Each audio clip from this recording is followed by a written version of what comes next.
far from the soldiers. It was almost morning. "Can you stand up, John?" he asked. "Is your leg broken?" "I can't stand up. My leg hurts terribly," I replied. "Then you've broken it, my boy," said Elzevir sadly, looking at my left leg. "We have a quarter of an hour before the soldiers can get down to this side of the cliff. Listen carefully, John. With your broken leg, we can do one of two things. We can wait for the soldiers to come and take us to prison, or we can try to escape to a secret hiding place called Joseph's Pit. How can I escape? My leg's broken. I can't walk," I said weakly. "I'll carry you, John. There's a difficult, narrow path along this cliff. It's called the zigzag. Few men know about it, and even fewer men can walk on it because it's very steep and dangerous. If you fall from the zigzag, you're a dead man, because below you there's only the sea and the rocks. It's better to die on the rocks or in the sea than to go to prison," I said. "Let's go, Elzevir." "The soldiers will never follow us on the zigzag," said Elzevir, looking up at the soldiers. Elzevir picked me up and we started walking. I understood his courage and his love for me. "Remember, John, don't look down," he said. "Just shut your eyes." The path was difficult and dangerous. I was terribly frightened, and I often shut my eyes because I didn't want to see where we were going. Too many things had gone wrong in the last few days. We lost the Why Not Inn. The soldiers found out about our smuggling, and I broke my leg. And now we were looking for a place to hide. Why did Elzevir and I have all of this bad luck? At a certain point, Elzevir said, "Let's stop here for a few minutes.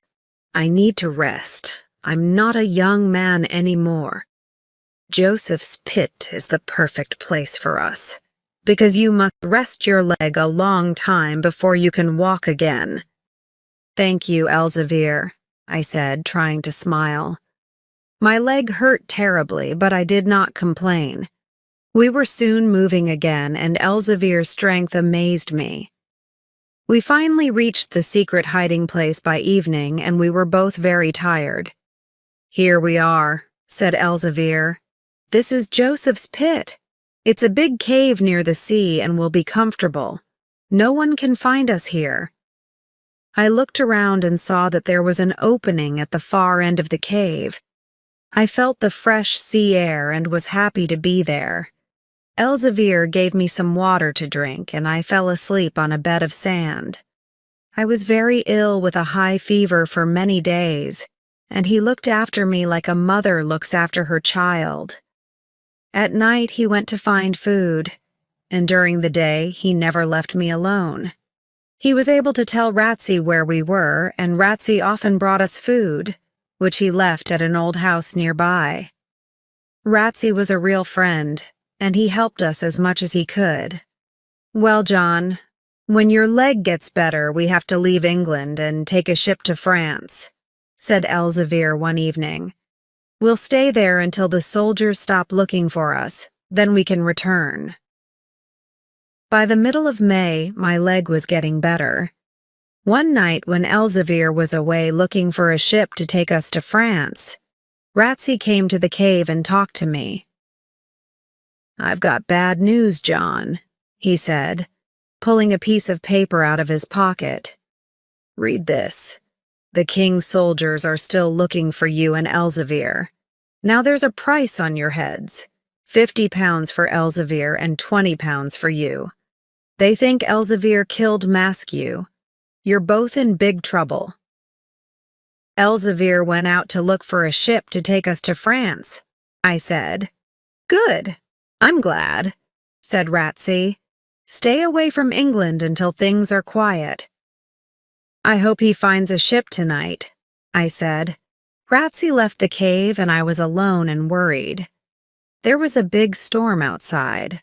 For some strange reason, I started touching the locket around my neck and opened it. I took out Blackbeard's piece of paper and started reading it. There were words from the Bible, so I opened my little red Bible and found them. But there were some mistakes. Blackbeard had written 2 numbers before the words each time, but only the first number was right. What did the second number mean? Was it a riddle? Could I solve it? I read the numbers and the words many times. Perhaps the second numbers hid Blackbeard's secret. And I was right. I soon solved the riddle and discovered Blackbeard's secret. The number 4 meant the 4th word, and I found 5 of them. 80 feet deep, well north. What did these words mean? They went around in my head as the wind blew outside and I fell asleep. The next morning I woke up and saw Elzevir. I was very excited and told him how I discovered Blackbeard's secret. He listened carefully and looked at the notes. Now he was excited too. "Yes," he cried. "You're a clever boy, John. The well that Blackbeard mentions is the famous well at Carisbrooke Castle. It's one of the deepest wells in England. People come from London to see it. Blackbeard probably hid the diamond 80 feet deep in the well." Carisbrooke. That's the castle where King Charles I was a prisoner during the Civil War, I said. I'm sure it's the well at Carisbrooke Castle. I know Carisbrooke Castle very well. It's about 2 miles from Newport on the Isle of Wight. We can stay at the Bugle Inn where smugglers are welcome. Elzevir's eyes shone with excitement. Another week passed and I started walking around the cave slowly. I was getting stronger every day. Elzevir went to meet Ratsy one night and came back with clothes and a whip. They were the clothes of a carter.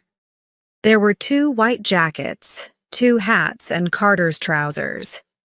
With these clothes, no one could recognize us. "Your leg is much better now, John, and we can leave in 2 days," said Elzevir. "The Borksaventure will come and we can go on board at night." I immediately thought about Grace because I wanted to see her before leaving, but I didn't want to tell Elzevir. "Can I go back to Moonfleet before leaving for Carisbrooke? I'd like to see my old village one last time because I love it." Elzevir smiled and asked, "Do you love the village or someone in the village?" My face became red and I said, "I love Grace Maskew." Elzevir was silent at first, and then said, "She's a good girl, and I'm glad I didn't kill her father. You can go and see her, but wear the carter's clothes and be very careful. I'll wait for you here. Be back by midnight." It was dark when I left the cave, and I walked all night until I got to Moonfleet the next morning. I went to Grace's house and knocked on the door, hoping she was alone at home. When Grace opened the door, she did not recognize me in the carter's clothes. "Grace," I said softly, "it's me, John Trenchard. Are you alone at home?" "John!" she exclaimed. "Come in!" She put her hand in mine and smiled at me. Grace wore black clothes now because her father was dead, and she had a thin, pale face. I loved her very much. "Let's go outside and sit in the garden," she said warmly. I explained everything that had happened to me. I told her about the last minutes before her father's death, and she cried, but she was not angry with me.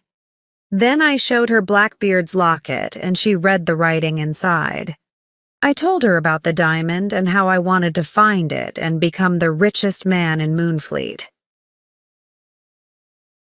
Before I left, Grace said, "John, I've kept a candle burning in the window every night in the past. I'll keep it there and I'll always think of you until you come back. Be careful. Remember that Blackbeard's diamond is evil and it has a curse on it. If you find it, use it to help the poor." We kissed and then I left. Chapter 7. The Well. I returned to the cave at midnight and quickly fell asleep. The next night, Elzevir and I went aboard the Bonaventure, and we left the Dorset coast for the Isle of Wight. Early in the morning, we were already walking in the streets of Newport and soon found the Bugle Inn. The owner of the inn remembered Elzevir and was very kind to us. He gave us a big, clean, sunny room and lots of good food. Elzevir was a prince among the smugglers. He was out most of the day getting information about Carisbrooke Castle, which was now used as a prison for French prisoners. I remained at the inn and waited for him. He was a clever man and made friends with the guards of the prison. He entered the castle a few times and saw the well. I wanted to get to the well without telling the man who looks after it, Elzevir said, but it's impossible because I need his help. I don't trust him, but I had to tell him about the treasure in the well. He said he'll help us if we give him some money. When are we going to see the well? I asked. Tomorrow morning at 6, said Elzevir. The next morning, we left the Bugle Inn before 6 and walked to the castle. It was a hot, rainy July morning, and we got wet. The man who let us in was big and tall and about 30 years old. He had black hair, and I didn't like his eyes. He took us through many rooms, and we finally got to the well. "Who is going down into the well?" asked the man. "I am," said Elzevir, holding a long rope. "No, Elzevir," I said. "Let me go. I'm smaller and lighter, please."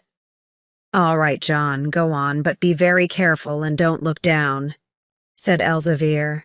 "You can't trust a boy down there," said the man, looking at the well. "John isn't a boy. He's a man and I trust him," said Elzevir. I got into the wooden bucket, and Elzevir tied an 80-foot rope to it. He and the man lowered me gently into the well. As I went down, it became darker and colder. I had a candle to help me see the wall. At the end of the rope, I started looking around. I moved my candle along the wall to see if there was a hole or a hiding place, but I couldn't see anything. "Have you found anything?" the man shouted. "No, nothing," I shouted back. Then the bucket moved down a little and I continued looking. Suddenly, I saw the letter Y clearly marked on a stone of the well.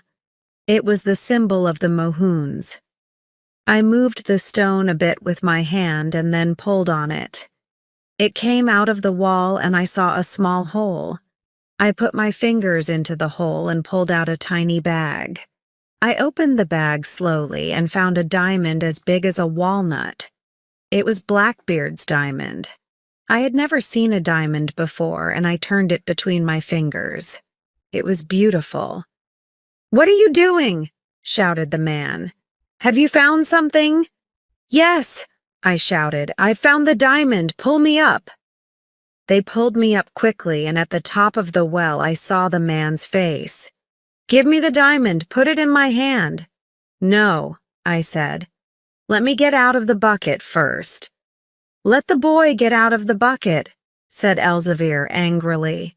I climbed out of the bucket with the diamond in my hand. "Give me the diamond," cried the man. "You found it in my well, so the diamond is mine." Then he turned to Elzevir and said, "I know who you are. Your name is Block, and there's a price of 50 pounds on your head." I quickly put the diamond into my pocket. "Careful, Elzevir," I cried. "He's got a gun." The two men started fighting, and although Elzevir was older, he was much stronger. As they fought, the man slipped on the wet stones and fell into the well, screaming. We heard a loud noise when he got to the bottom. Elzevir was sad because he did not want to kill him. I started thinking of Grace's words. "The diamond is evil. It has a curse on it." I looked at Elzevir and said, "Let's throw the diamond back into the well. It's evil and it has a curse on it." Elzevir thought for a moment and then said, No, you're good and honest, John. Give me the diamond and I'll keep it for you. You know you can trust me. I gave it to him. When we got back to the Bugle, I went upstairs and lay down on the bed, trying to rest and think.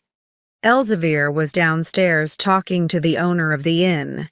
When he came upstairs, he said, "It's dangerous for us to stay here, John. There's a Dutch ship leaving for Holland tonight. The owner of the Bugle knows the captain and he'll take us. The city of The Hague is the most important market in the world for diamonds." So, a few days later, we arrived in the port of Scheveningen and stayed in a small inn with some sailors. One night, Elzevir pulled the little bag with the diamond out of his pocket and said, "Here, John, you keep it. It's yours. Remember, if you become rich because of this diamond, use the money to rebuild the poorhouses in Moonfleet." That's what Blackbeard wanted to do with it. I put the diamond in the locket around my neck because it was the safest place. When I was alone, I often opened the locket and looked at the beautiful diamond, and dreamt of becoming rich and marrying Grace. But then I always remembered Elzevir's words. Since Elzevir's mother was Dutch, he could speak that language quite well, and he asked around about diamond dealers. He learned that most of the diamond dealers lived in one part of town, and the best one was Crispijn Aldebrand. He was rich, he was a good dealer, and asked few questions. He was the right man for us. Chapter 8. The Diamond Dealer. One evening late in the summer, we went to Aldebrand's house before sunset. It was a small white house with green shutters and a little garden in front of it. He lived in this neighborhood with several other jewelers, but they had no shops. They usually had a sign above their door saying that they bought and sold jewels. A little old man with white hair and a white beard opened the door. He was at least 70. "Well, gentlemen, what do you want to sell?" He asked us in English. "Please remember that I buy only good diamonds, no toys." Elzevir answered, "This boy has a diamond to sell." I had the diamond in my hand and gave it to him. He looked at it carefully and brought it close to his eyes. Suddenly his face and his voice changed. His eyes shone as he looked at the diamond. "It's too dark here. I need more light," he said. "Follow me." He went upstairs and we followed him closely because he had the diamond in his hand. He went into a room with a big window, a small balcony and cupboards and shelves. There were small black boxes and books on the shelves.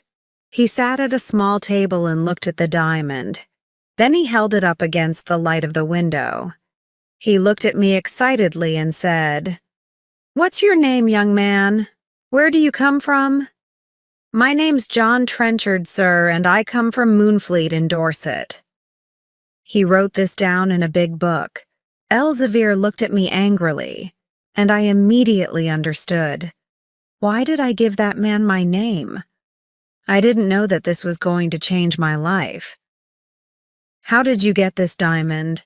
asked Aldebrand, touching it with his finger. "We're not here to answer questions," said Elzevir angrily. "We came here to sell a good diamond. We're honest Englishmen. Do you want to buy it?" "Well, I must test it before I decide to buy it," said Aldebrand. He opened a cupboard and took out a bottle of green liquid, some scales, and a black stone. He weighed the diamond, rubbed it against the black stone, and then put a drop of green liquid on it. As I waited for Aldebrand's decision, I stood on the balcony and looked at the small garden with tall red flowers and a pear tree. "How much money is the diamond worth?" I thought excitedly. 10,000 pounds or 50,000, or perhaps 100,000. Suddenly Aldebrand turned around and said, "Gentlemen, this diamond is not a diamond. It's only a pretty piece of glass. It didn't pass any of the tests. First, it's too light. A diamond is heavier. Second, it didn't make a white line on the black stone. And the green liquid did not become orange when it touched the diamond. What? Said Elzevir, who was very disappointed. I can't believe it. But I can give you £10 for it, said Aldobrand, looking at us carefully. £10, cried Elzevir angrily. We don't need £10. This diamond has a curse on it. He took the diamond and threw it out of the window into the garden. Aldobrand stood up and cried, You fool! Why did you throw it out of the window? Elzevir took my arm and pulled me out of the room and down the stairs. He was very angry as we walked back to our inn. Leave that diamond alone, John. It's cursed. It has brought us bad luck. No, Elzevir, the diamond is ours, I said. And it's not a piece of glass. We were fools to believe Aldobrand. I saw his face and his eyes when he looked at the diamond. He knew it was a precious diamond. We must go back to Aldobrand's garden and find it. I saw it fall near one of the tall red flowers. I can find it. I'm sure I can, Elzevir. No, John, listen to me, said Elzevir. That diamond's cursed and it will bring us more bad luck. Forget it. Please, Elzevir, I said excitedly. Let's go to Aldobrand's garden tonight and I'll find the diamond. I don't know, John, he replied. Elzevir finally agreed with me, and that night we went back to Aldobrand's house. Everything was dark and silent, and we saw only one light, in Aldobrand's upstairs room. We climbed over the garden wall quietly, and I started looking for the diamond near the tall red flowers. But it was gone. Aldobrand's already found it, I said softly. He knows it's not a piece of glass. Now I'm going to climb on the pear tree and look inside his room. I'll follow you, said Elzevir. But be careful, John. Don't worry, I said excitedly. I climbed up to the balcony and saw Aldobrand sitting at his table looking at my diamond. I was very angry because Aldobrand had stolen it. Without waiting to ask Elzevir what to do, I jumped through the window and into the room and put my hand on the diamond. Elzevir was behind me. Aldobrand screamed, Thieves, thieves, help! Suddenly, 6 big men who were Aldobrand's servants came into the room and hit us with sticks. I fell to the floor. I saw Elzevir fighting bravely, but then he fell too. Chapter 9. A storm at sea, Elzevir and I were taken to prison, a horrible Dutch prison. During the trial, we told our story to the judge, but he did not believe us. He believed Aldobrand, who told a very clever story. These Englishmen jumped through the window of my room and wanted to steal one of my precious diamonds, said Aldobrand, looking at the judge. Liar! Thief! Shouted Elzevir. That diamond was ours, not his. He's a liar and a thief. The judge turned to us and said, You two will spend your life in prison for this crime. Elzevir did not complain, but I was furious. All of my life in prison, I thought. I'm just a boy and now I'm ruined. Was Blackbeard's diamond really cursed? As we were walking out, I looked at Aldobrand and said, Good day, Mr. Aldobrand, liar and thief. That diamond will bring you only evil in this life and in the next. Elzevir and I were soon separated, and I rarely saw him. The prison was cold, dark and dirty, and there was only bread and water to eat. Every day the prisoners had to work hard to build a big fort nearby, and that is what we did for 10 years. These were long, difficult years without a moment of rest or happiness. Then one morning, when I was a man of 26, a guard said to us, You're leaving Holland and you're going to Java to work on the Dutch sugar farms. Is this my future? working and dying on a sugar farm in Java? I thought angrily. I'll never see Grace or Moonfleet again. Blackbeard's diamond was cursed. That morning I saw Elzevir, whose hair was now white. We were very happy to see each other.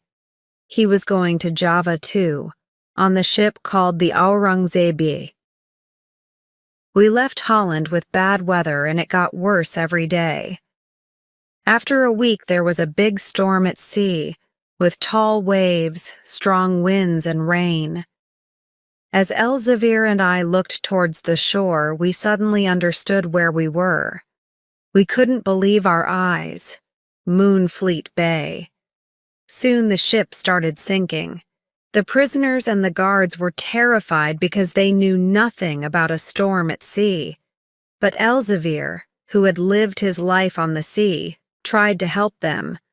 "Don't take the lifeboats," he cried. "You'll never get to shore.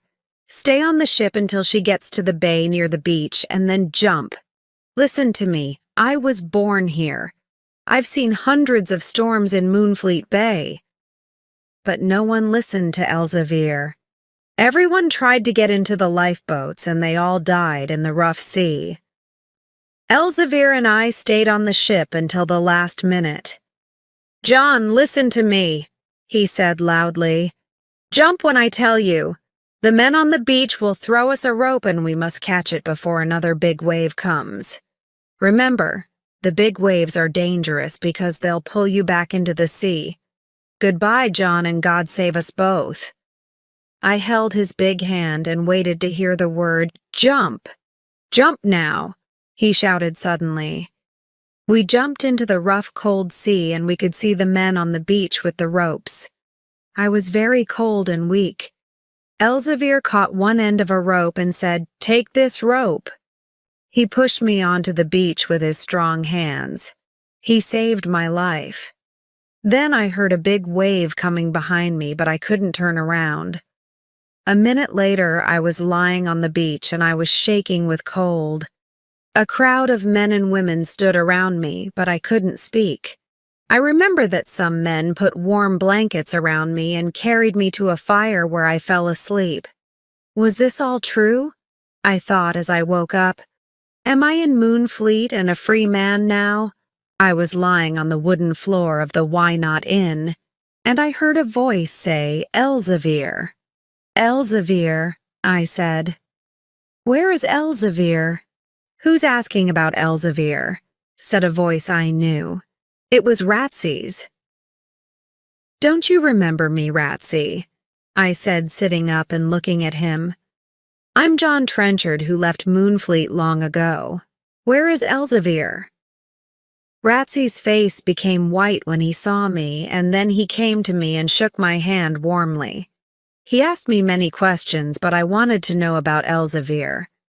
Ratsy spoke very softly and said, "You're the only person we found on the beach." "That's not true," I cried. "Elzevir was close to the beach when he gave me the rope and pushed me forward." "Yes, he saved your life, John," said Ratsy. "But a big wave got him and pulled him back into the sea." "No, no," I cried in despair. "He saved me, but he didn't save himself. Oh, dear Elzevir, I won't see his face or hear his kind voice anymore. I loved him like a father."